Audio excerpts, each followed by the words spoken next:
Hello students, देखिए हमारा जो अगला टॉपिक है डाइजेस्टिव सिस्टम का, वो है ड्यूडेनम में पाचन, मतलब कि ग्रहणी में पाचन। ठीक है, तो भाई सबसे पहले तो इसका पहला पॉइंट देखो, आमाशय में उपस्थित पाइलोरिक वाल्व।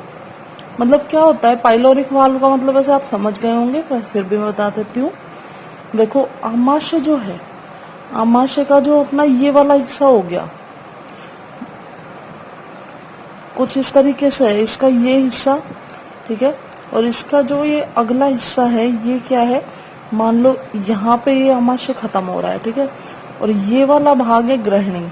तो इस एरिया में एक वाल पाया जाएगा जो इसको रेगुलेट करेगा कि यहाँ से भोजन यहाँ पे जाएगा ना, उसको ये रेगुलेट करेगा। ठीक है, तो ये हो गया पाइलोरिक वाल्व। ठीक है, तो आमाशय में उपस्थित पाइलोरिक वाल्व के थोड़े थोड़े अंतराल में खुलने पर, जैसे जैसे ये वाल्व खुलेगा थोड़े थोड़े अंतराल में, काइम ग्रहणी में प्रवेश करता है। यहाँ पे काइम क्या है? जो आमाशय में अर्धपचित भोजन बन गया है ना, उसको अपन क्या बोलेंगे? काइम। ठीक है, ग्रहणी किसी भी पाचक रस का श्रावण नहीं करती है। देखिए, बहुत इंपॉर्टेंट बात है कि ग्रहणी की जो खुद की दीवार है वो किसी भी एंजाइम या फिर रस का श्रावण नहीं करती है। ठीक है, लेकिन ग्रहणी में तो पाचन होता है, तो फिर वो किससे होगा? परंतु ग्रहणी की गुहा में, भाई इसकी जो ये यहाँ पे कैविटी बनी हुई है, ये जो जगह है, इसमें क्या होगा? पित्तरस व अग्नाशी रस आकर भोजन से मिलते हैं। ठीक है, ये आके भोजन से मिलेंगे। मतलब कि इसका मतलब क्या हुआ? यहाँ पे कोई ना कोई नली आ रही है जो यहाँ पे पित्तरस और अग्नाशी रस को छोड़ रही है, ना कि इसकी खुद की दीवारें कोई पाचक रस बना रही है। ठीक है, समझ आया बात? अब देखिए, पित्तरस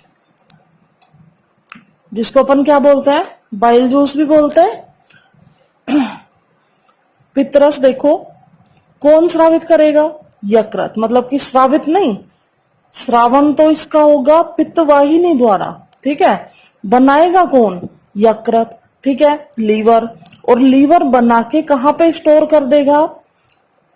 पित्ताशय में। ठीक है, पित्तरस है, पित्तरस से बना पित्ताशय। ठीक है, पित्ताशय या फिर गॉल ब्लैडर में ये इसको स्टोर कर देगा, और वहां से गॉल ब्लैडर से और ग्रहणी में लाने के लिए एक नलिका होगी जिसको अपन क्या बोल देंगे? पित्त वाहिनी। ठीक है, अगला है अपना अग्नाशी रस। दूसरा जो यहाँ पे पाचक रस निकाला जा रहा है वो क्या है? अग्नाशी रस।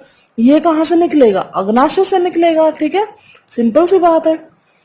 भोजन के पाचन के लिए आंत्र में क्षारीय माध्यम आवश्यक होता है। क्योंकि मैं बहुत बार बता चुकी हूँ ये बात कि आमाशय जो होता है इसमें HCl के कारण होता है भोजन अम्लीय। ठीक है, और आगे ग्रहणी में पाचक एंजाइम काम करते हैं क्षारीय माध्यम में। ठीक है, तो फिर यहाँ पे क्या करना पड़ेगा? हमें भोजन को क्षारीय बनाना पड़ेगा। उक्त दोनों पाचक रस, उक्त कौन से? पित्तरस और अग्नाशय रस, आमाशय से आए भोजन के अम्लीय प्रभाव को समाप्त कर क्षारीय बना देते हैं। भाई आमाशय से आया भोजन कैसा था? अम्लीय। अब इसमें पित्तरस मिला, अग्नाशय रस मिला, और क्षारीय प्रभाव खत्म हो गया, नहीं सॉरी, अम्लीय प्रभाव खत्म हो गया और भोजन कैसा बन गया? क्षारीय। अब देखिए पित्तरस, पित्तरस में क्या क्या होगा भाई? सबसे पहले तो ये देखो कि पित्तरस निकाला कहां से जाएगा? यकृत की कोशिकाओं, मतलब कि लीवर की कोशिकाओं द्वारा, अर्थात हिपेटिक सेल्स या हिपेटोसाइट्स इस रस का स्रावण करती है। ठीक है, मतलब कि यकृत की जो कोशिकाएं उन्हीं को अपन क्या बोलते हैं? हिपेटिक सेल्स या फिर हिपेटोसाइट्स। वो क्या करेगी? पित्तरस को बनाएगी और वहां से स्रावित करेगी। पित्ताशय में एकत्रित किया जाता है। ये पित्तरस कहाँ इकट्ठा करा जाएगा? पित्ताशय में, बता चुकी हूँ ना मैं ऊपर। इसके अलावा पित्त वाहिनी द्वारा ग्रहणी में छोड़ा जाता है। पित्त वाहिनी मतलब कि बाइल डक्ट द्वारा ग्रहणी में छोड़ा जाता है। पित्त की रासायनिक प्रकृति, मतलब कि पित्त में मिलेगा क्या क्या हमें? भाई पित्त में मिलेगा हमें पित्त लवण। ठीक है, बाइल सॉल्ट्स, इसके अलावा पित्त वर्णक मतलब कि बाइल पिगमेंट्स, इसके अलावा कोलेस्ट्रॉल और लेसिथिन, इसके अलावा अकार्बनिक लवण। ठीक है, धीरे धीरे हम इन सभी के बारे में बात करते हैं। देखो,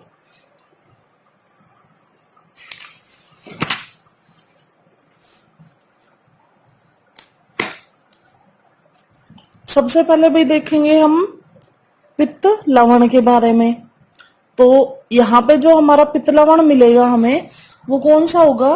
सोडियम ग्लाइकोकोलेट। ठीक है, सोडियम ग्लाइकोकोलेट और सोडियम टोरोकोलेट। ठीक है, ये दोनों ही क्या है? सोल्ट लवण है। भाई काम क्या करेंगे?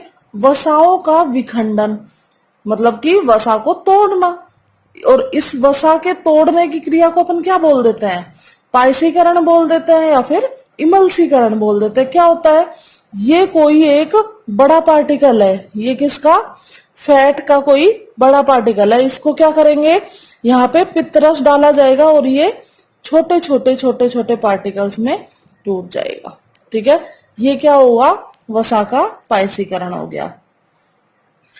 वसा, भाई अगला काम क्या है पित्त लवण का? ये क्या करेंगे? वसा में जो घुलनशील विटामिन होते हैं उनके अवशोषण में भी मदद करता है। तो वसा में घुलनशील विटामिन कौन कौन से हैं?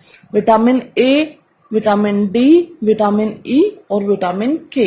इनके अवशोषण में भी ये क्या करेंगे? मदद करेंगे। ठीक है, इसके अलावा भाई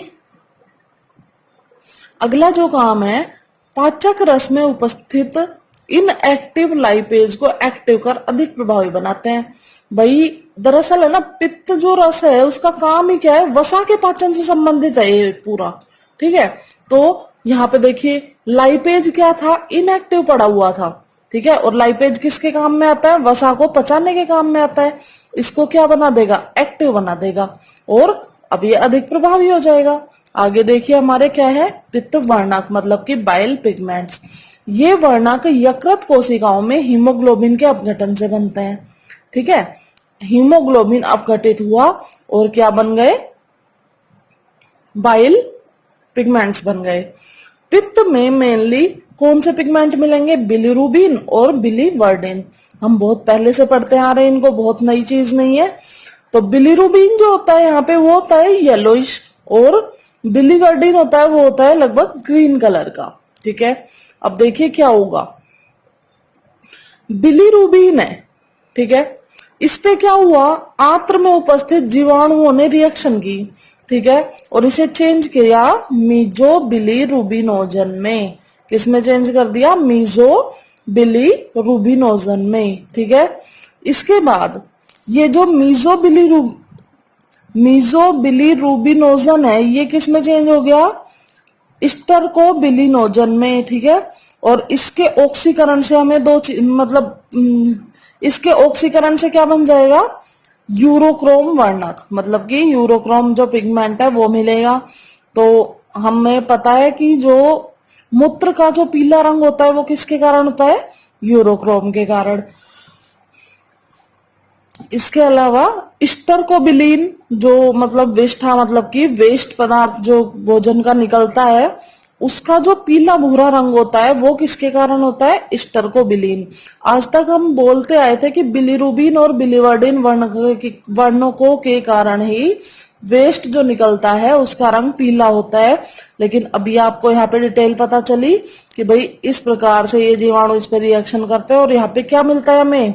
वास्तव में स्टरकोबिलिन मिलता है जिसके कारण इसका रंग पीला भूरा होता है। ठीक है, अब देखिए यहाँ पे एक पॉइंट, अर्थात पित्त वर्णक मात्र उत्सर्जी पदार्थ है।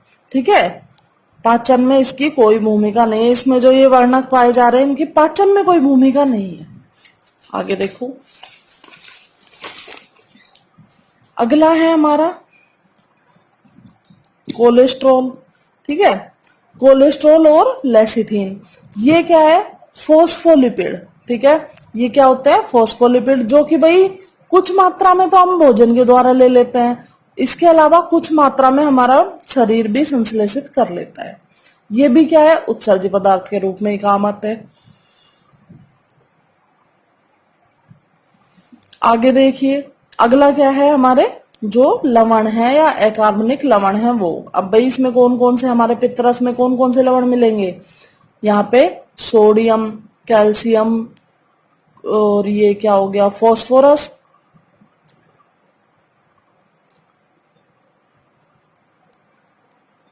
सॉरी फॉस्फोरस नहीं, क्या बोलते हैं इसको, पोटेशियम,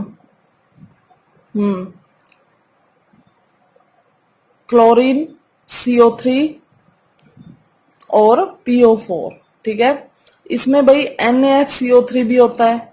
जो अब ये सारे मतलब जो अकार्बनिक लवण होते हैं वो मिलके क्या करते हैं, भोजन को क्षारीय बनाते हैं। सब क्षारीय प्रवृत्ति के हैं, तो ये